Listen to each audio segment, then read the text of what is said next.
So, i-recap po natin yung ating message last Sunday. No? Si Sis Lorena yung nag-share. At natutunan po natin doon na yung enemies pala o kaaway natin sa mundong ito ay yung ating sarili. Number 1. Number 2, si Satan. At number 3, ang mundong ito. No? At napakahalaga na matutunan natin kung paano umaatake ang ating mga enemies, no? Para mapaghandaan natin at mapagtagumpayan. No? Parang wala pinag-iba sa gera yan. No? Yung gera, kailangan alam mo, kabisado mo yung kalaban para talunin mo sila. At natutunan din po natin last week na dahil sa pag-ibig ng Diyos sa atin, ay binigyan na tayo ng armor o kasuotang pandigma laban sa ating mga kaaway. At bilang mananampalataya, dapat lagi natin suot yun, no? Hindi natin susuotin yun kung kailangan lang natin. No, dapat lagi natin suot yun. Dapat lagi tayo naka-full armor. Tayo ay soldiers of God, no? At dapat lagi tayo naka-full armor sa bawat sandali ng ating buhay. No, today, babalik po tayo sa series natin sa Book of Mark. No? So, nasa Mark chapter 10, verses 23 to 31 na po tayo. No? So, itutuloy natin yung ating iniwan 2 weeks ago. No, yung pagtuturo ni Jesus, kung paano nga ba nakakapasok ang isang tao, paano makakapasok ang isang tao sa kingdom. Kasi ang tao kung pag namatay, hindi naman sa kingdom kagad papasok. Sa langit muna yan. So, ito po yung sinundan na passage noon, no? Yung encounter ni Jesus doon sa rich young ruler, no? Na nakita natin. No? Ito yung katuloy na passage noon. No? At ang title natin ng text o passage natin today is Through the Eye of the Needle. Through the Eye of the Needle. Parang love story, no? Through the Eye of the Needle. Tulog love story ang ating title. Actually, hindi ito love story. No? Ito ay mabigat na pagtuturo pa rin ni Jesus tungkol sa mga taong tungkol sa tao kung paano papasok o makakasama sa kingdom. No? So, simulan natin sa verse 23.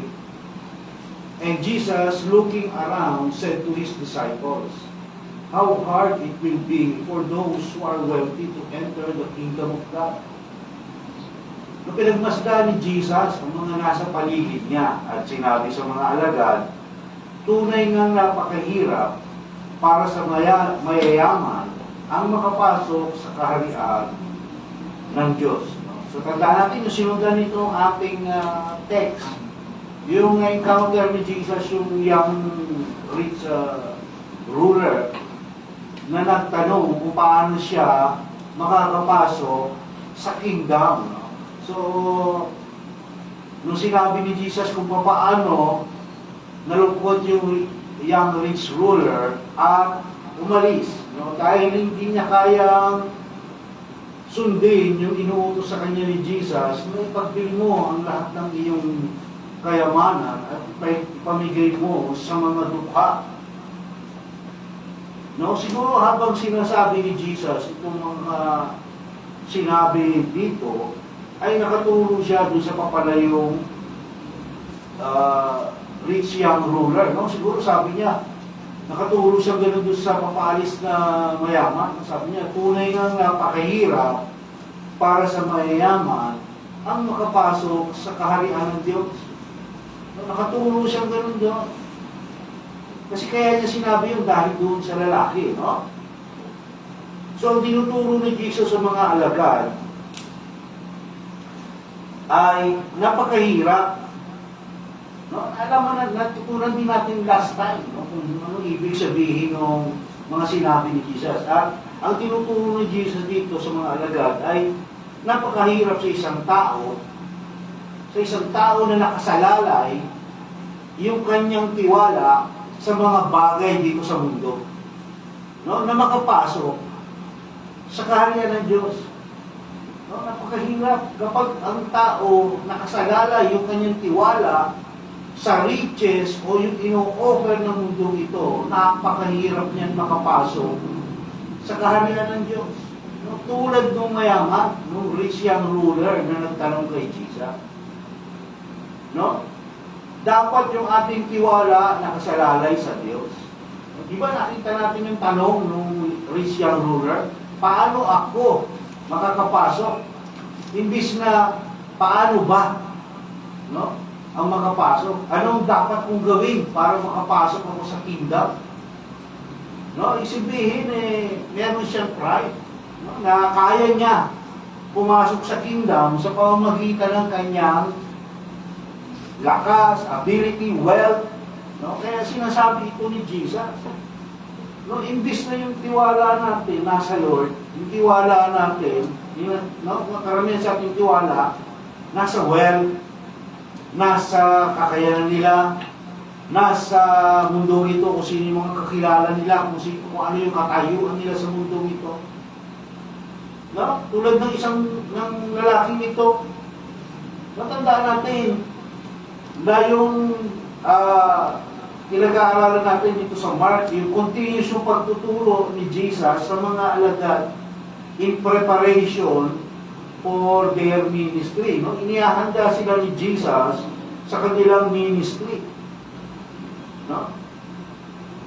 At kapag sa mundong ito, nakasalalay ang ating tiwala, saan mo uuwi yun? Sa tingin ninyo?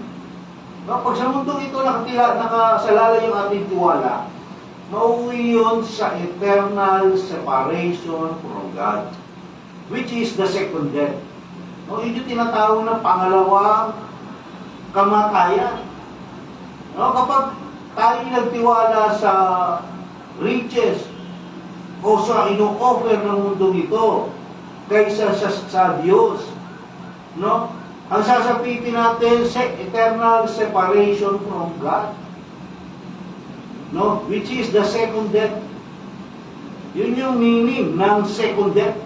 Eternal separation from God. Maraming tao hindi nakakaalam nito. Yan ang kaya ng katotohanan. Kaya ang tao abalang-abala sa mundong ito. Wala silang time sa Lord. Kasi hindi nila alam ang sasapitin nila yung eternal separation from God, which is the second death. Naniniwala ba tayo dito? Na merong eternal separation from death, na merong eternal separation from God, na merong second death. No, maraming mananampalataya, tingin ko lang, na hindi naniniwala rito. No, marami nagsasabi na believer sila, pero hindi naniniwala rito. No, bakit? No, kasi inuunan natin yung ibang bagay kaysa sa Lord. No, inuunan natin, sa totoo lang. Ito'y nakakalungkot. No, inuunan natin. Ang ibinibigay natin sa Lord, puro tira-tira lang. No? Puro tira-tira lang. Kaya sabi ko kanina, yung title love story, pero yung next sermon hindi. No? Kasi ito yung katotohanan. Tira-tira lang ang binibigay natin sa Lord. Anong tira-tira? Tirang time. No? Ibibigay natin sa Lord yung tirang time natin. Sige, mag-church ako kung meron akong tirang oras. Magbabasa ako ng Bible kung may tira akong oras.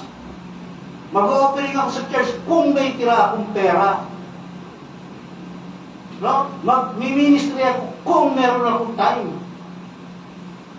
Diba? Tira-tira lang yung katotohanan. Sa totoo lang. No? Kaya ako yung lungkot na lungkot nung ito inaaral ko kasi nakita ko yung katotohanan. Tira-tira lang ang binibigyan natin sa Lord. Tirang lakas. No? Tirang lakas. Pagpupuya tayo magdamag, tapos pagising na umaga, lululog ka. Oh, yung tirang lakas mo lang ay bibigay mo sa Lord pagpunta mo sa church. No? Hindi yung buong lakas mo. Di ba?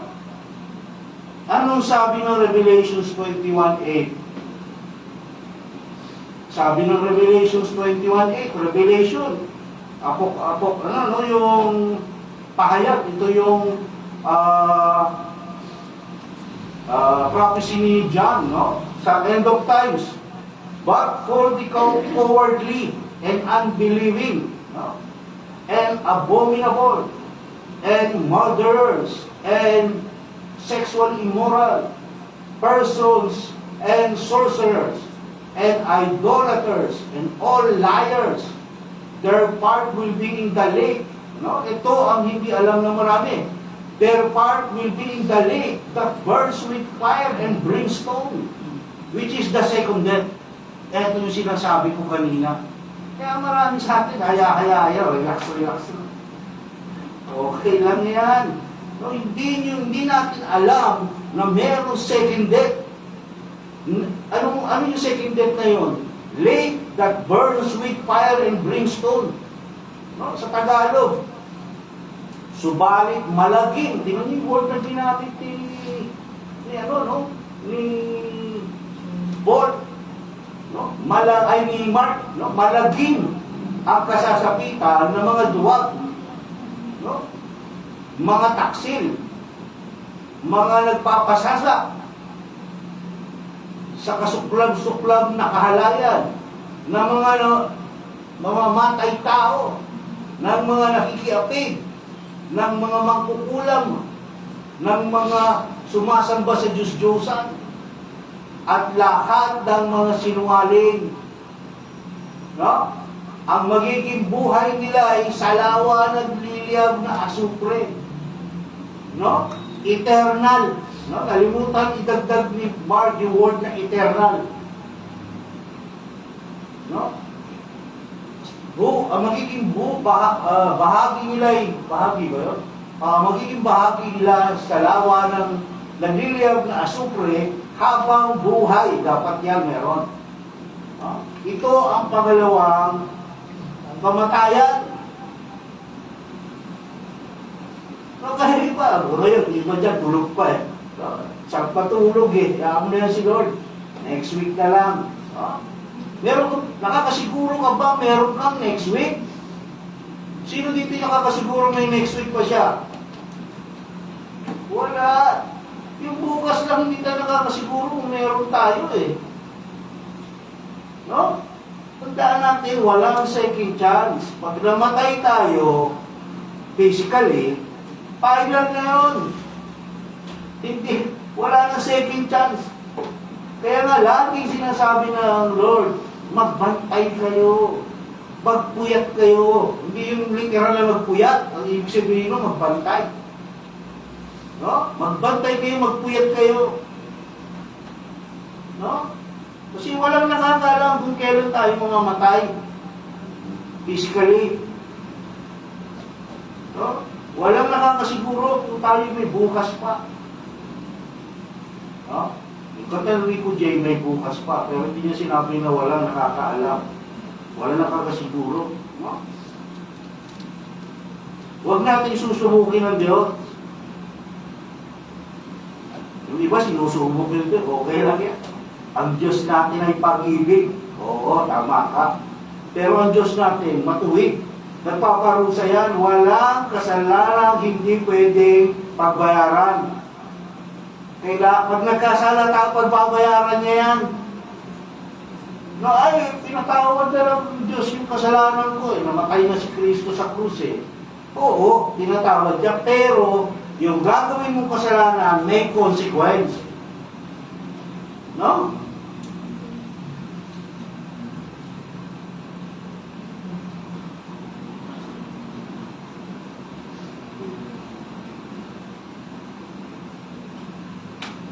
Tingnan nyo. Verse 24 ng Mark chapter 10. Sabi, and the disciples were amazed at his words. But Jesus answered again and said to them, children, how hard it is to enter the kingdom of God. No? Nagtaka ang mga alagad sa sinabi niyang ito. Ngunit muling sinabi ni Jesus, mga anak, talagang napakahirap makapasok sa kaharian ng Diyos. Kasi yung maraming, alam ni Jesus, maraming hindi naniniwala na ganun kahirap pumasok sa kaharian ng Diyos. No? Di ba? Yan yung reaksyon ng mga alagad. No? Shock sila Na-shock sila doon sa sinabi ni Jesus na mahirap pumasok sa kaharian ng Diyos. Bakit? No? Kasi tulad natin ngayon, akala natin pag marami tayong pera o mayaman tayo, ay indication yon ng favor ng Diyos sa atin. No? Pag ngayon, yung marami kasi mga maling katuruan na lumabas, na nagtuturo, na kapag ikaw ay mayaman, marami kang pera, hayahay ka, hindi ka nagkakaproblema, indication yun ng favor ng Diyos sa atin. No? Akala natin natutuwa ang Diyos kapag marami tayong pera at mayaman tayo. Mali, no? Mali. Example natin yung rich young ruler na yung sinundan nitong sermon natin. No? Yun ang example natin. Kaya sinasabi ni Jesus dito, mali yung iniisip nyo, eto yung katotohanan. Mahirap pumasok sa kingdom. No, yung natutunan nyo, sabi ni Jesus sa mga Pariseo na yan, mali. No? Sa atin din na bumabasa ngayon ito, yung mga natutunan nyo sa mga sinaunang teacher, mali. Na kapag mayaman ka, marami kang pera, na nasa iyo yung favor ng Diyos. No? Kaya yung mga tao, yun ang gusto nilang padinig. Kaya yung mga tao dun sa church na ganun pumupunta. Kasi, ang sarap sa tenga. No? Pero ang totoo, sabi ni Jesus, napakahirap pumasok sa kingdom. No? Napakarami nagtuturo ng ngayon, no, na ang kayamanan ay patunay na ang favor ng Diyos nasa iyo. Ang tawag dyan, mga prosperity preachers. Kapag pag hindi ka naman mayaman, mahina ang faith mo. Ganun lang yun, no? Yan ang tinuturo ng mga prosperity preachers ngayon. Ang nangyayari tuloy, ang isang mananampalataya, hinahanap yung yaman, hindi na ang Diyos. Kasi para sa kanila, yun ang natutunan nila No? Na hanapin mo yung kayamanan, kasi yun ang indication na ang favor ng Diyos nasa iyo. O, di ba? Misleading. Misleading. No? Kapag nadinig ni Satan yan, pumapalakpak si Satan. No? Kasi yun ang gusto ni Satan, i-mislead ang tao papunta sa kapahamakan. No?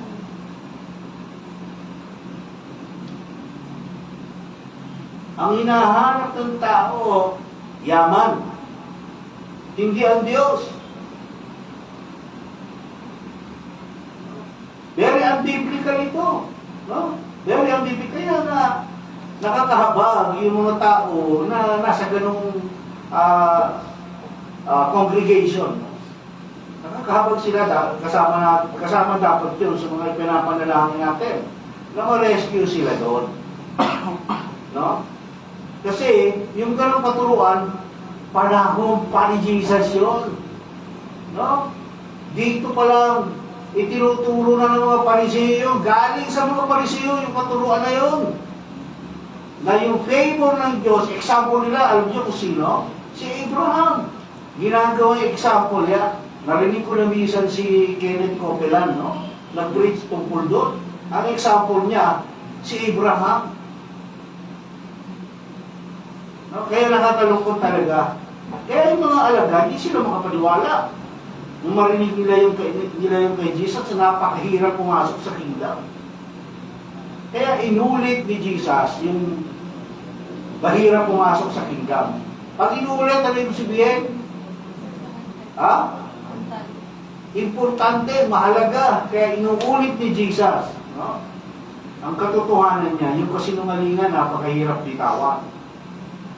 No? Ang hirap bitawan niya, lalo na kung favor sa'yo. Kung favor sa atin yung lies, hindi natin basta-basta mabibitawan niya, kahit nadidinig natin yung katotohanan. No? Kasi ganun ang strategy ni Satan. Lalo na sa isang mananampalataya. Iimputan ka niya ng mga kasinungalingan na favor sa gusto ng heart mo. No? Tandaan natin, sabi ni Scripture, huwag tayo magtitiwala sa heart natin. Si Satan, input. How? Gusto ng heart mo yung mga nadidinig mo. Pag yumamang ka, no? Ibig sabihin lang niya, God is in favor sa'yo. No? Diba? Ngayon ikaw, nalilihis ka na sa katotohanan, unti-unti. No? At kapag in-embrace mo na yun, kahit mo dinig mo yung totoo, ayaw mong bitawan. No? Ayaw mo akapin yung totoo kasi ito yung mas gusto ng heart ko. No? Ito yung favorable sa akin, ito yung gusto kong madinig eh. Ayun, nakakalungkot. Kaya nga, hindi nyo napansin kanina sa Revelation 21:8. Diba? Kasama yung sinungaling. Ayan liars. Mga sinungaling. Kasi, gustong-gusto ng mga tao na didinig yan, yung kasinungalingan. No? Yan ang mabigat na problema ngayon sa panahon natin. Pansinin natin yung tawag ni Jesus sa mga alagad. Anong tawag niya? Children. No? Children. No? Ibig sabihin sinasabi ni Jesus, kayo, mga immature pa kayo. No? Kaya children ang tawag niya. Spiritually immature pa sila. Kaya hirap silang tanggapin yung katotohanan. Ito yung basihan natin, no? Kung titingnan natin sino yung mga spiritually matured sa mga spiritually immature. No? Kapag yung matured spiritually, madali sa kanila tanggapin yung katotohanan. Kahit na masakit sa kalooban, tatanggapin niya yan. Kasi yun yung katotohanan eh. No? Yun yung katotohanan. Pero kapag immature pa yan, hindi, ito yung nakagistang ko. Ito yung sinabi sa akin. No? Pastor din nagsabi sa akin eh, na kasalanan ng mamatay ng mahirap. No? Di ba? Ang hirap bitawan. Kasi immature pa. Kagaya ng mga alagad sa mga time na to, immature pa sila niya. Kaya kung meron na dinig na katotohanan na against sa natutunan nila, hindi nila basta-basta matanggap. No? Kaya hirap sila tanggapin ang katotohanan. Pero sa panahon natin, no, maraming nang nagsasabi, matagal na akong born again, matagal na akong mananampalataya. No? Pero tignan mo, sino priority nila? No? Ang mundo pa rin. Kasi immature pa rin, kahit matagal na. Ito yung mga, kumbaga sa normal na tao, ito yung may mga ADHD, no? Na mananampalataya. Na bagamat matanda na yung isip, bata. No? Hindi sila nag-grow. Eh, paano mag-grow yan? Pupunta sa church yan once in 3 months, once in 2 months. No, kasi nga tira-tira lang, kung may tira silang oras, ibigay nila kay Lord. Paano mag-grow yan? No? Yung mundo priority nila, hindi ang Diyos. Yun ang number 1 na problema. Sa growth ng isang mananampalataya, hindi mag-grow yan. Kasi yung salita ng Diyos pagkain. Kung ikaw kakain ka once a month, sa tingin mo, tatanda ka, baka 1,000-2,000 lang, patay ka na. No, kaya baka mamaya, ang tawag dito, maloris ka na, no? Lumubog dito, nakaka taga Ethiopia. Yung malalaki yung tiyan, ang papayat, no? Spiritually, paano ka mag-grow? Hindi ka kumakain sa salita ng Diyos. No, minsan, yung tao, iba yung desire niya, iba sa actions. Gusto ko mag-grow. Paano ko mag-grow? Hindi ka naman nag-church. No, parang yung, meron akong tinanong no, sabi niya, gusto kong tumama sa loto. Tumataya ka ba? Hindi. Paano ko tatama? Hindi ka na pala tumataya. No, parang ganun din yun, no? Paano ka mag-grow? Hindi ka naman nag-church.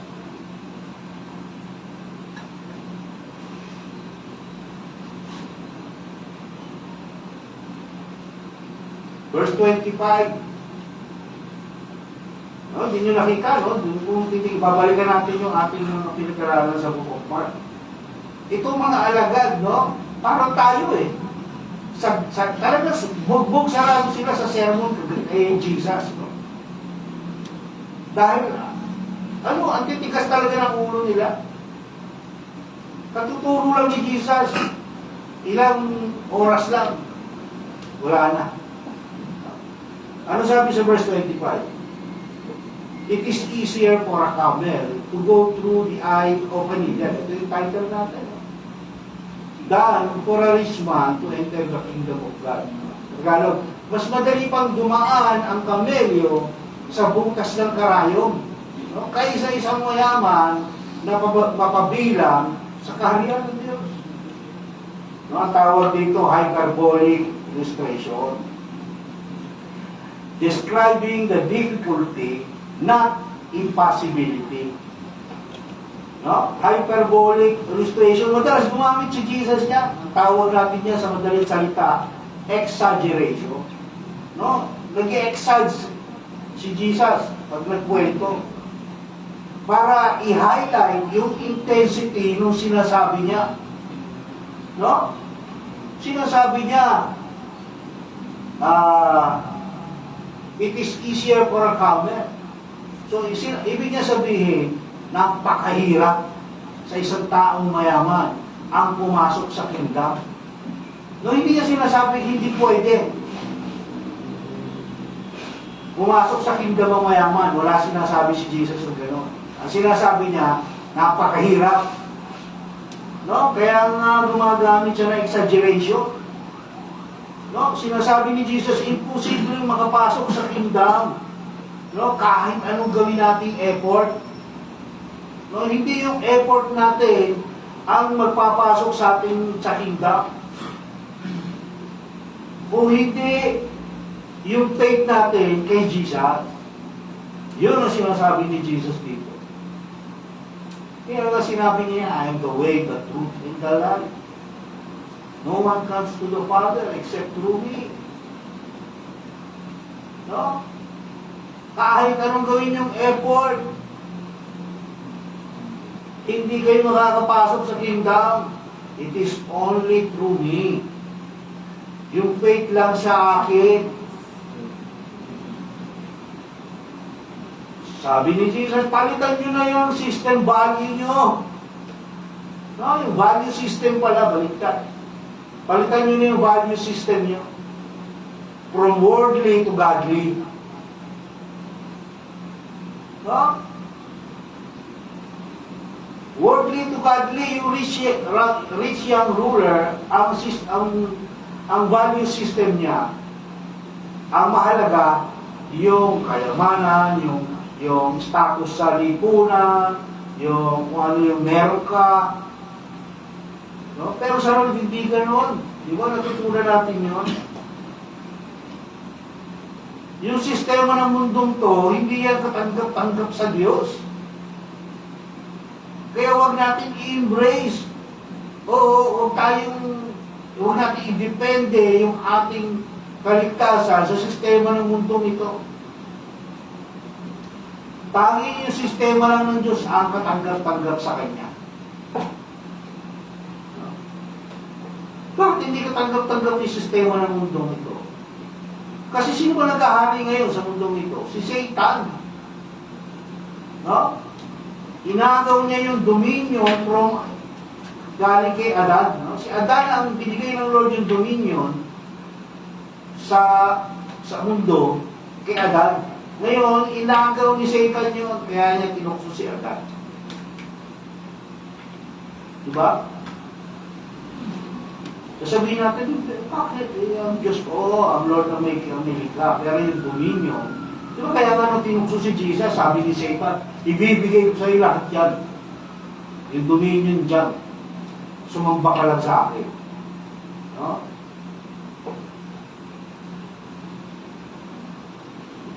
So ano nangyari? And they were even more astonished. Lalong na-shock yung mga alagad, saying to him, then who can be saved? Sino pa ang maliligtas? Sabi sa Tagalog. Lalong nagtaka ang mga alagad. Kaya nagtanong sila, kung gayo, sino pa kaya ang maliligtas? No, kasi sinasabi ni Jesus, napakahirap eh. Kasi yung ang binabasag ni Jesus dito, yung maling katuruan na itinuro ng mga rabay nila, ang teacher nila, sa panahon nila, no? Yun nga ang binabasag ni Jesus dito. Kaya mas lalo silang nasyak.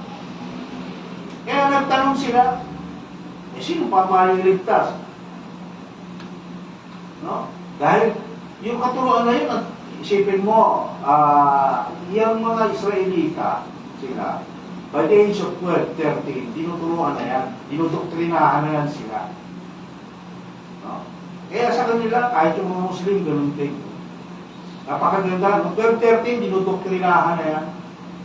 Kaya, paglaki niya mga yan, doktrinado na yan, yung mga kautusan, kung ano yung kalooban ng Lord, alam nila yan. No? Kaya yung mga rabay nila, yung mga teacher nila, yun nga ay tinuro. Kapag nakuha mo ang favor ng Lord, yayaman ka, iginhawa buhay mo. No? Sasarap ang buhay. Naalala ba natin si Job? Ano sabi ng asawa ni Job? Sumpain mo na yung Diyos mo. Kasi kinuha niya lahat sa'yo. Ano sagot ni Job doon sa asawa niya? Bakit? Magpupuri ka lang ba pag maginhawa ka? No, sabi ni Job, pupurihin mo lang ba ang Diyos kapag maginhawa ka? Pagka naghihirap ka, hindi po pwedeng purihin din ng Diyos. No? Kaya isinulat yung bukok po. No? Gawin natin example. Yung tanong ng mga alagad, desperate, no? Then who can be saved? Desperado sila. Ano kami maligtas din, no? Iniisip din nila yung kanilang kaligtasan. Kaya sumagot si Jesus. Ano sabi sa 27? Looking at them, no? Tinitignan sila ni Jesus. Jesus said, with people, it is impossible. No? But not with God. For all things are possible. With God, no, tinignan sila ni Jesus at sinabi sa kanila, hindi ito kayang gawin ng tao. Yung iligtas yung kanilang sarili. Ngunit hindi ito imposible sa Diyos. Kahit makasalanan tayo, maliligtas tayo. No? Dahil sa Diyos, hindi dahil sa ating sariling kakayanan. Sapagkat ang lahat ng bagay ay kayang gawin ng Diyos.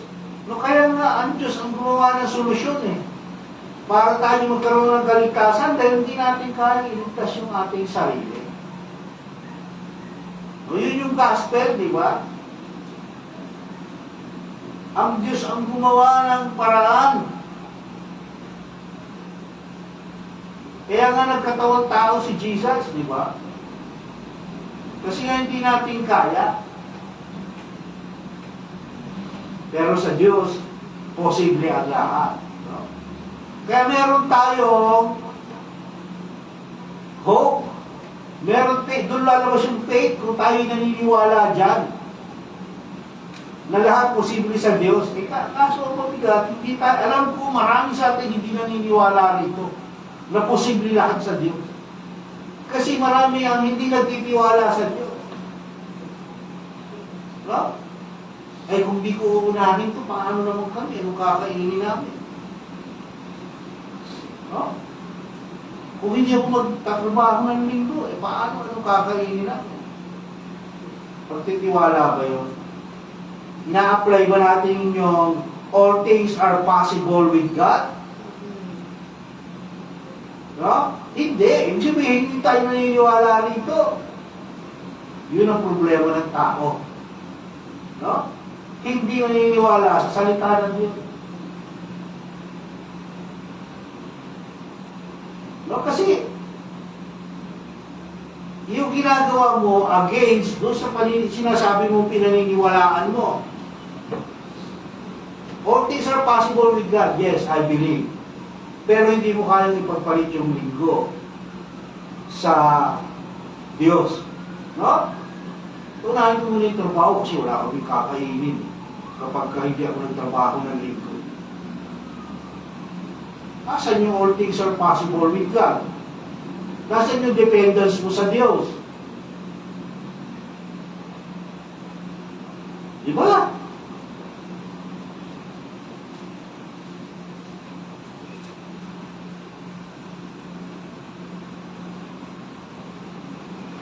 Verse 20. Magaling magsalita, no? Pero mahirap gawin. Sabi sa verse 28, Peter began to say to him, Behold, we have left everything and followed you. Sumagot na si Peter. Dahil sa sinabi ni Jesus, nagkaroon ng bagong pananaw ang mga alagad. Natuto sila. No? Na ang Diyos pala ang mahalaga. Hindi yung yaman ng mundo nito. No? Nagkaroon sila ng bagong pananaw. No, yung rich young ruler, hindi niya maiwan kung ano yung meron siya. Pero yung mga alagad, iniwan nila lahat. Sabi nga ni Peter, iniwan namin lahat. No?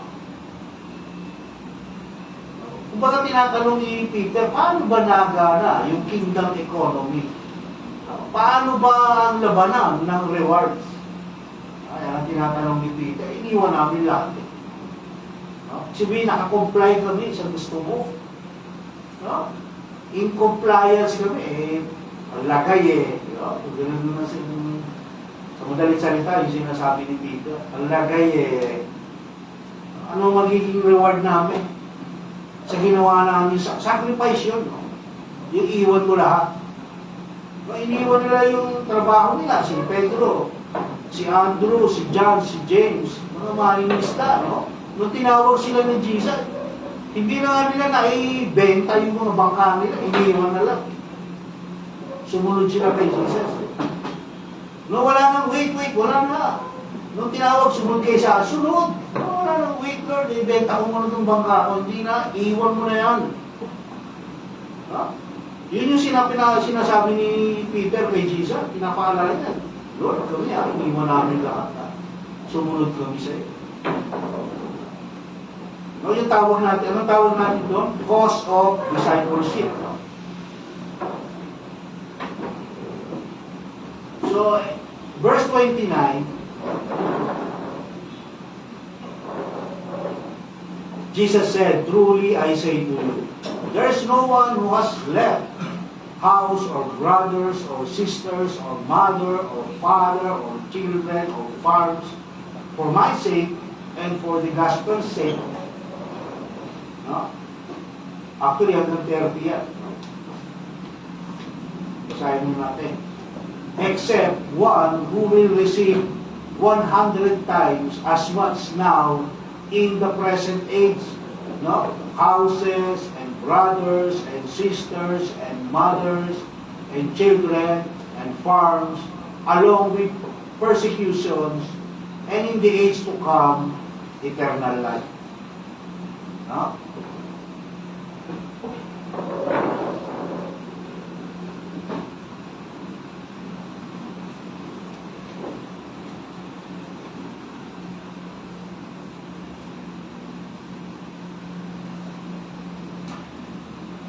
Ito yung mga, sa verse 29, ito yung mga, yung mga physical laws ng pagsunod kay Jesus.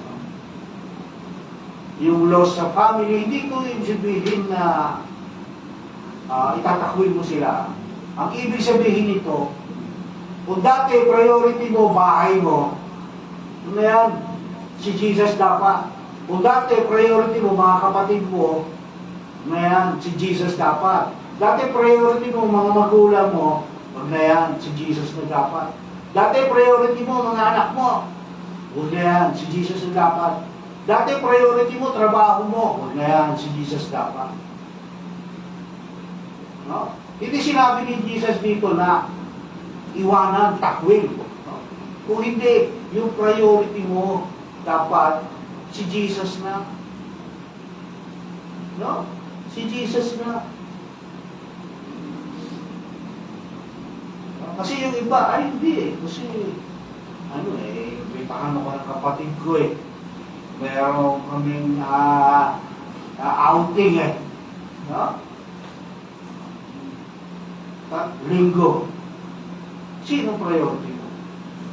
Si Jesus o yung mga kapatid mo? Ay, pinapupunta ako ng nanay ko sa linggo sa bahay nila. Tatay ko na pinapupunta ako kasi meron kaming gathering. Sino unahin mo?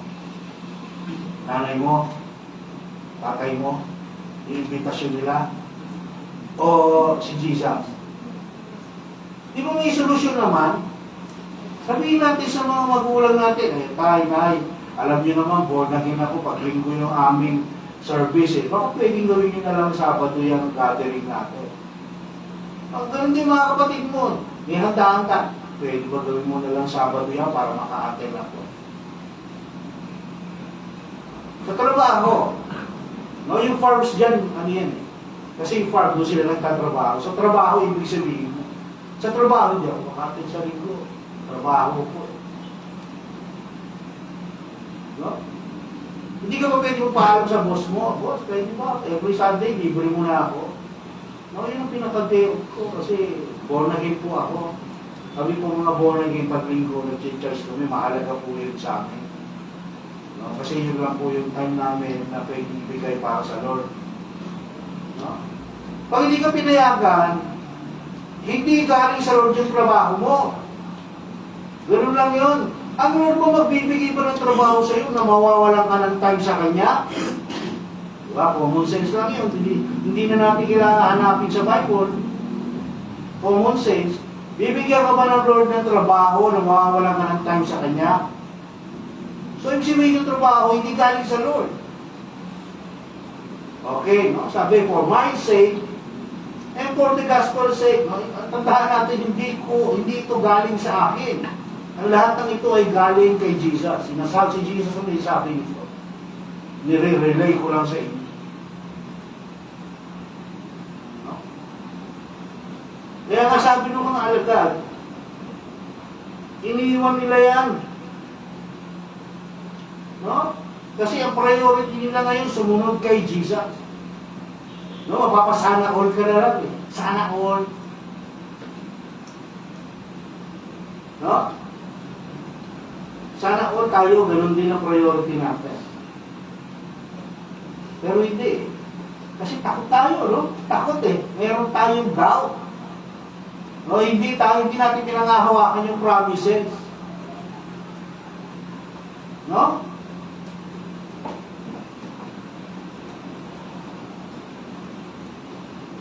Ang priorities natin, ito sila. Yung mga kamag-anak natin, yung mga kapatid natin, magulang, trabaho, yan ang priority natin. Yan ang katotohanan. No? Hindi natin pwedeng itago yung katotohanan. No? Kasi walang sikretong hindi nabubunyag. No? Wala. Lalo na sa Lord. Sa tao, pwede mo i-secret yan. Pero sa Lord, wala kang maitatago diyan. Lahat yan, alam ng Lord, ginawa natin. Kahit ginawa mo yan sa loob ng kwarto mo, ikaw lang nag-iisa. Alam ng Lord yan.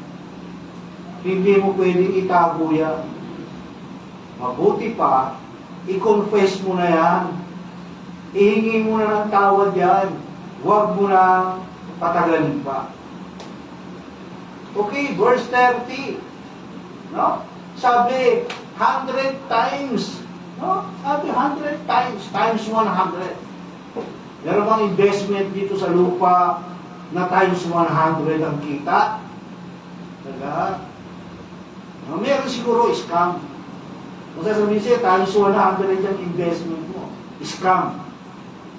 No, walang ganyan. Sa kingdom lang. Sa kingdom may bonus pa. Yung pinakamahalaga sa lahat, eternal life. Hindi lang times 10 yung gagawin mo. Kung hindi may bonus pa, eternal life. Sabi,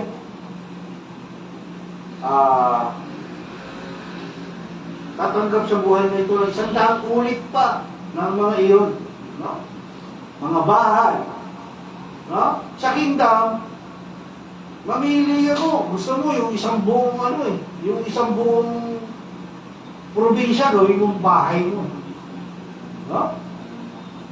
Mga kapatid, no, mga ina, mga anak, sa kingdom,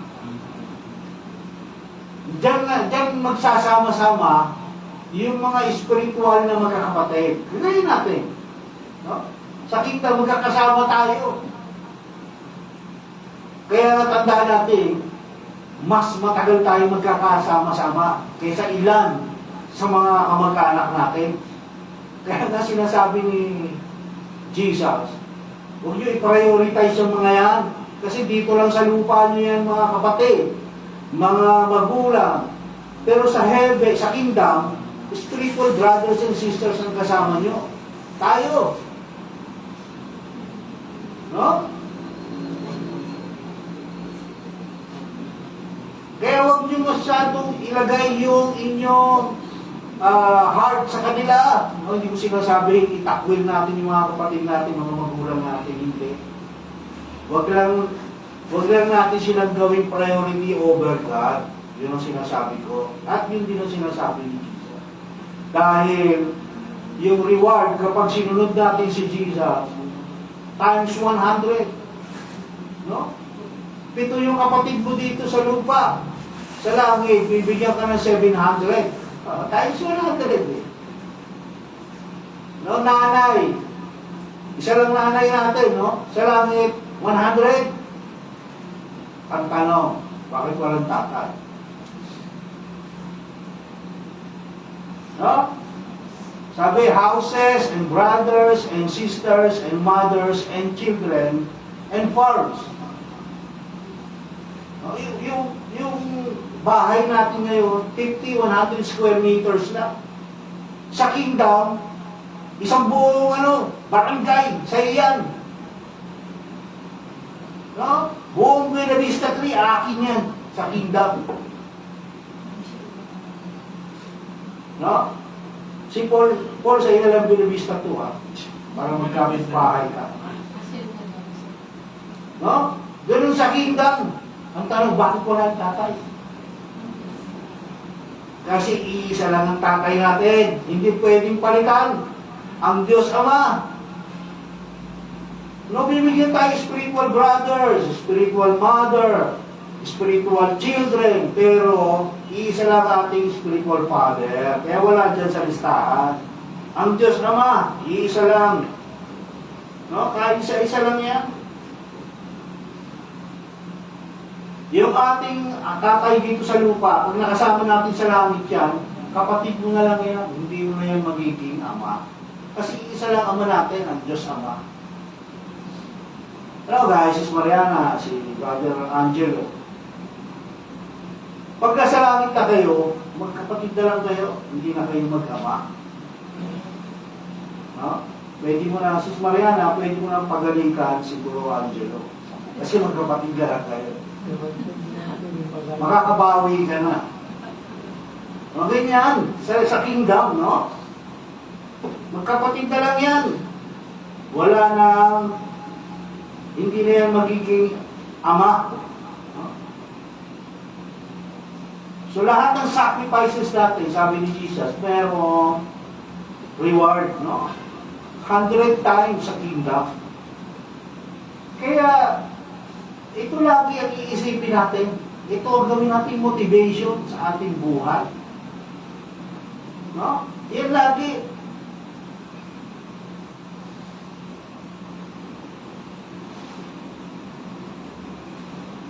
Yung mga sacrifices natin, ito palagi ang ating gawing motivation.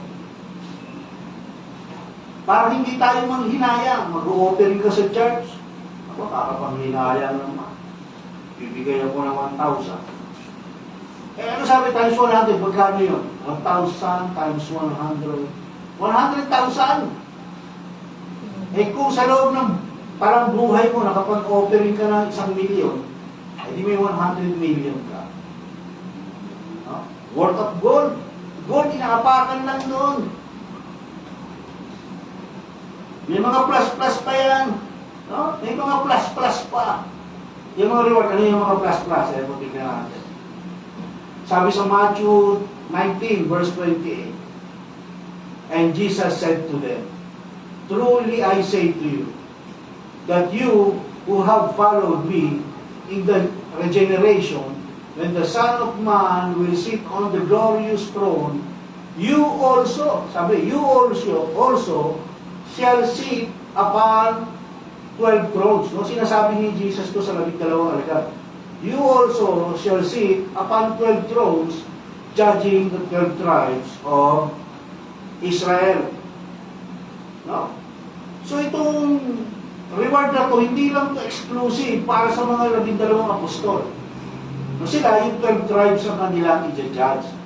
No? Pero napag-aralan namin sa Revelation, ang lahat ng mananampalataya na papasok sa kingdom, magiging leader yan. No, kaya nga ako gusto ko sa Buena Vista Pre, ako magiging barangay chairman dyan sa Buena Vista Pre. Ganon, no? Depende yun sa pagsaserve mo sa Lord. No, eh kung hindi ka nagsaserve sa Lord, upo ka lang ng upo. No? Ano ka, Zimbabwe, ay wala, malamang barangay tanod ka lang. Pero kung ikaw ay nagsaserve, aba, maaari chairman ka, maaari ano ka, mayor, o maaari governor ka. Depende yan, no? Depende yan sa gagawin mong pagsaserve sa Lord, yung plus na reward. Okay, so last verse na tayo. Sabi ni Jesus, but many who are first will be last, and the last first. No? Ito yung summary ng pagtuturo ni Jesus tungkol sa kingdom. Yung mga papasok sa kingdom. No? Sinamarize ni Jesus. No? Kasi sa mundo, sino yung una sa mundo? Yung mga mayayaman, yung mga malalakas na impluensya, mga politiko, yung makataas na reputasyon, mga artista, yung mga sikat na artista, no? Sila yung mga una sa mundo. No? Yung mga aba naman, yung mga mahihirap, sila yung last. Pero sa kingdom, kabaligtaran. No? Kaya many who are first will be last. No? First ka dito, eh bakit? Inubos mo yung buhay mo para maging first ka rito. Inaksayan mo yung buhay mo. 60, 70 years old ka, inubos mo para maging first dito sa lupa. Sa kingdom, last ka. Ha? Inubos mo yung time mo para maging first dito sa lupa. Inubos mo yung time mo para maging sikat ka dito, ha? Gusto mo sikat ka? O, sa langit sikat chukoy ka. No? Yun ang sinasabi ni Jesus dito. Kailangan natin humility. Kasi kapag may humility, mag-u-obey tayo sa Lord. At magdidepende tayo sa Lord. Kasi ang Lord na nagtatakda, sino ba una, sino ba huli? Pero hindi tayo. Hindi ang mundong ito. Okay, meron sa mundong ito, meron silang sistema. Pero tayo sumunod doon sa sistema nila.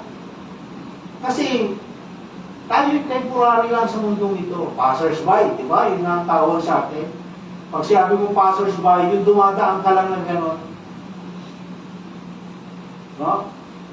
Yung 70, 80 years old, kakapiranggot lang yan compare sa eternal life. Sa buhay na walang hanggan. So yung 80 years natin, passers-by, dadaan lang tayo sa mundong ito. Dadaan lang. Huwag natin tignan yung sistema, huwag natin yakapin yung sistema ng mundong ito. Huwag natin ambisyonin, maging una tayo dito. Huwag na. Namalibang na lang kung ang Lord na naglagay sa iyo sa unahan. Kasi nga sabi ko kanina, ang Lord na naglalagay sa kung sino, ang Lord na nag-aapoy kung sino una at huli. Sino nagtatakda.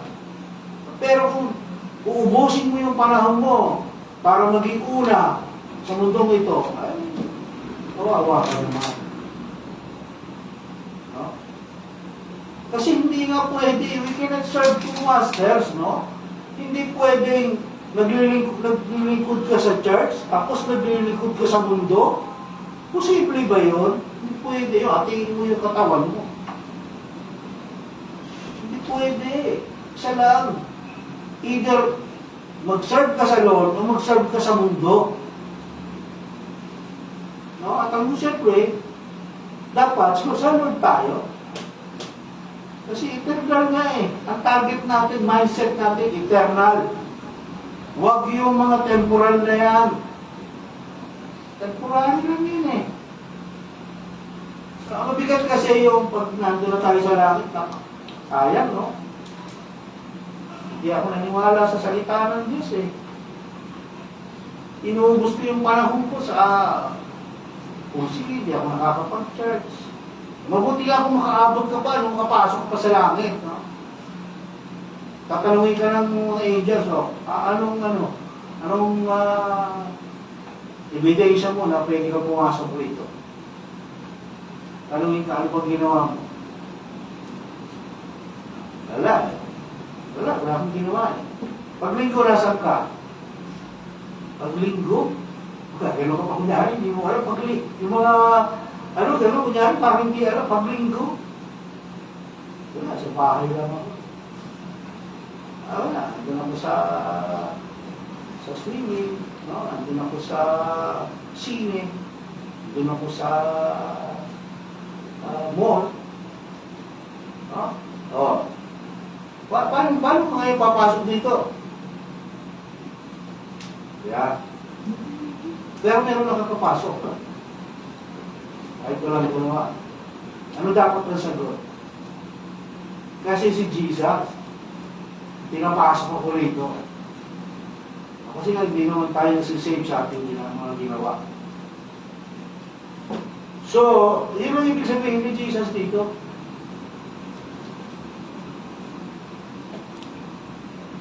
Kapag pumilit ka nung iuna sa mundo dito, magiging huli ka pagdating sa kingdom.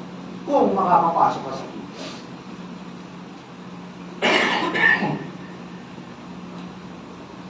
No? Kung makakapasok ka. Ang problema, kung hindi ka makapasok.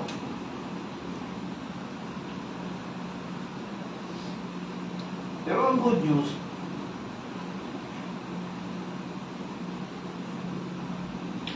hanggang nabubuhay ang tao, palaging may chance. No? Palaging may chance, kailangan lang natin maniwala sa salita ng Diyos. Yun lang. Paniwalaan lang natin. Kasi pag naniwala tayo, magkakaroon tayo ng faith. Faith comes from hearing. At yung faith na yun, yun ang magliligtas sa atin. No? So sabi sa ating pagwawakas, maiksi lang ating conclusion. Only what you do for Christ will last. No, yung ginagawa lang natin para kay Jesus, yun lang ang magtatagal. walang iba. No? Walang iba. Yung ginagawa lang natin kay Jesus. Tanging yung mga ginagawa mo para kay Kristo ang mananatili. No? Kaya baguhin na natin yung ating value system. From self-centered to Christ-centered. No? Dapat Jesus yung ating focus. Lord, lahat ng gagawin ko dapat para sa iyo. No? Para sa iyo. May loss. Pero for sure, temporary lang yung loss na yun. Dahil papalitan nyo ng Lord sa kingdom, kaya huwag natin panghinayangin yun. Ano man yung loss na yun. No? Kasi kung panghihinayangin natin, baka mauwi sa eternal loss yun. No? Doon, wala nang another chance. Every day, every second, meron tayong chance. No? Meron tayong chance. Nakakagawa man tayo ng kasalanan, ihingi lang natin sa Lord ng kapatawaran. Siyempre, repentance kailangan. Sabihin, tatalikuran natin. Hanggat sa abot ng ating makakaya. Hindi yung Lord, sorry kasala ako. Bukas, ulitin mo. Lord, sorry kasala ako. Sundaro, ulitin mo. Lord, sorry kasala ako. Niloloko mo ang Lord. Mahingi ka na hingi ng sorry, paulit-ulit ginagawa mo. Hindi ganon. Ang tunay na repentance, Lord, tulungan mo ako na hindi ko na magawa ulit dito. Kasi hindi ko ito kaya kung ako lang.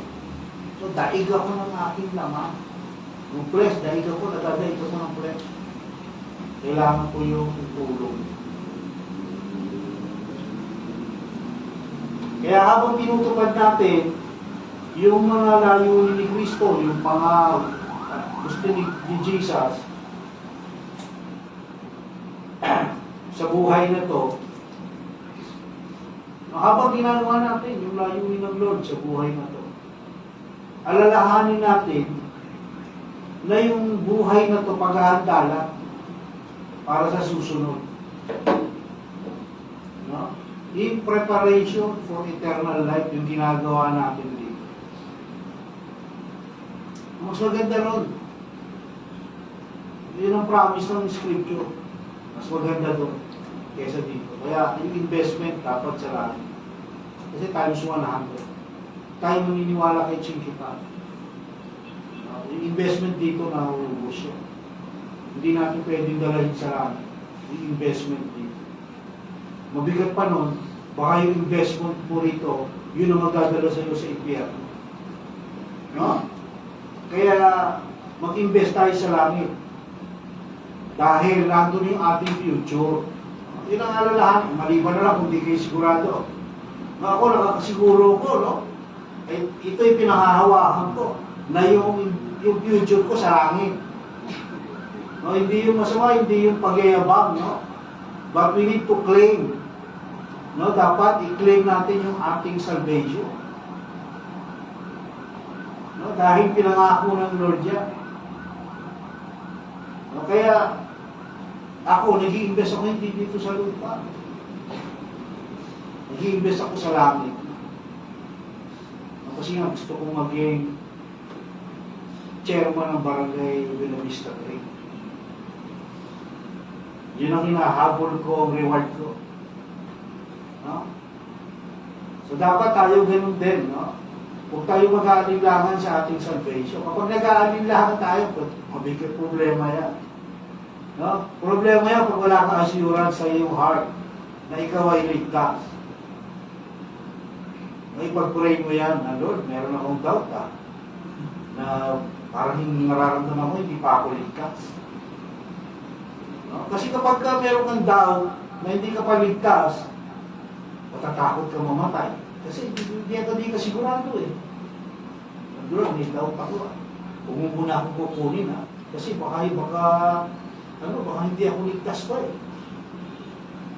Dapat meron ka assurance, dapat lahat tayo meron bilang mananampalataya. Kasi kasama sa regeneration na tinanggap natin yung assurance of salvation. Okay?